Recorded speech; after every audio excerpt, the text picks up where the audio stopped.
सुप्रभात विद्यार्थियों। हमने निर्माणों के पावन युग में कविता पढ़ना शुरू किया था, जिसके रचनाकार है अटल बिहारी वाजपेयी जी। हमने अब तक पढ़ा कि कवि ने इस युग को निर्माण का पावन युग कहा है। उन्होंने युग के निर्माण के साथ ही चरित्र के निर्माण पर ध्यान देने की बात कही है। इन पंक्तियों में यह संदेश दिया गया है कि निर्माण के इस युग में स्वार्थ की जो आंधी चली है, उसमें जगत के कल्याण को नहीं भूलना चाहिए। कवि के अनुसार जीवन संघर्षों का महासागर है। इसका पार पाना बहुत ही मुश्किल है, लेकिन जब तक साहस है तब तक समस्याओं के मझधार में डूबना स्वीकार नहीं करना चाहिए। यह भी नहीं भूलना चाहिए कि नए नए अनुसंधान और समस्याओं का गहन अध्ययन कर उसका समाधान भी निकाला जा सकता है। चलिए आज आगे पढ़ते हैं। शील विनय आदर्श श्रेष्ठता तार बिना झनकार नहीं है। शिक्षा क्या स्वर साध सकेगी यदि नैतिक आधार नहीं है। कीर्ति कौमुदी की गरिमा में संस्कृति का सम्मान न भूले। यहाँ पर शब्दार्थ देखिए। शील, शील यानी अच्छा चरित्र। विनय, विनय यानी नम्रता यानी नम्र व्यवहार। आदर्श यानी अनुकरणीय यानी जिसका अनुकरण किया जा सके। श्रेष्ठता यानी उत्तमता।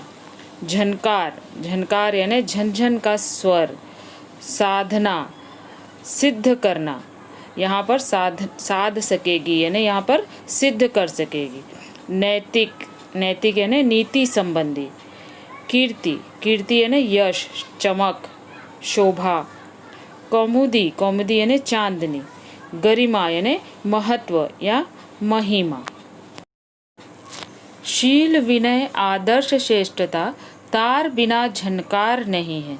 जिस प्रकार तार के बिना झनकार सुनाई नहीं देती, उसी प्रकार शील, विनय, आदर्श व श्रेष्ठता के बिना मनुष्य का चरित्र उज्जवल नहीं बन सकता।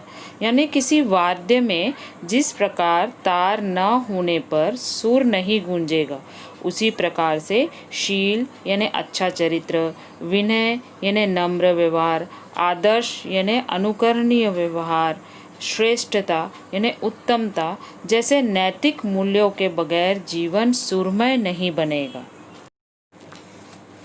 शिक्षा क्या स्वर साध सकेगी यदि नैतिक आधार नहीं है।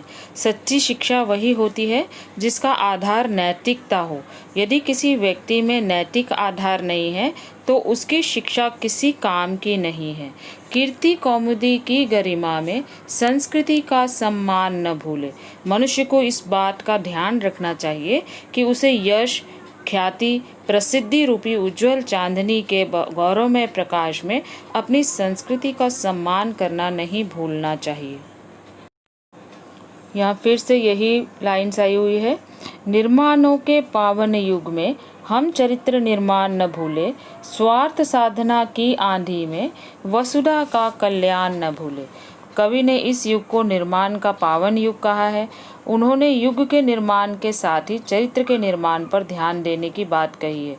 इन पंक्तियों में यह संदेश दिया गया है कि निर्माण के इस युग में स्वार्थ की जो आंधी चली है, उसमें जगत के कल्याण को नहीं भूलना चाहिए। आगे पढ़ते हैं। आविष्कारों की कृतियों में यदि मानव का प्यार नहीं है, सृजनहीन विज्ञान व्यर्थ है, प्राणी का उपकार नहीं है। भौतिकता के उत्थानों में जीवन का उत्थान न भूले। शब्दार्थ देखिए। कृति, कृतियों यानी कोई अच्छा या बड़ा काम। सृजनहीन यानी जिसमें सर्जन न हो सके, जिससे सर्जन न हो सके उसे सृजनहीन कहा जाता है, यानी क्रिएटिविटी न हो सके। सृजन यानी क्रिएटिविटी।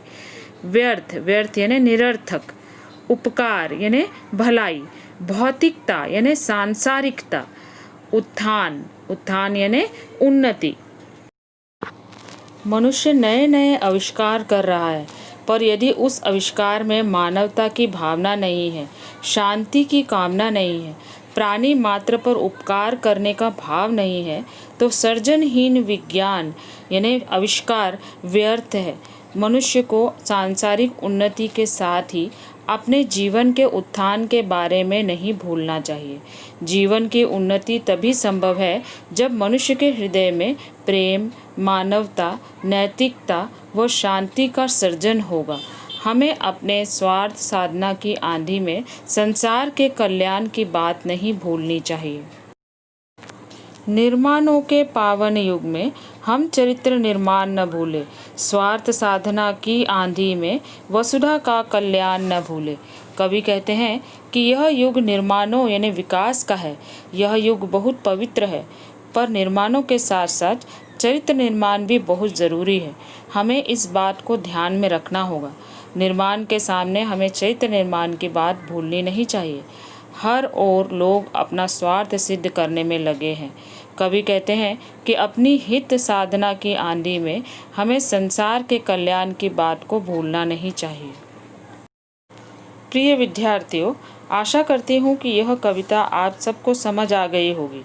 पढ़ाए गए पद्यांश के शब्दार्थ अपनी नोटबुक में लिखिए और कविता का गायन सुनकर आनंद लीजिए। धन्यवाद।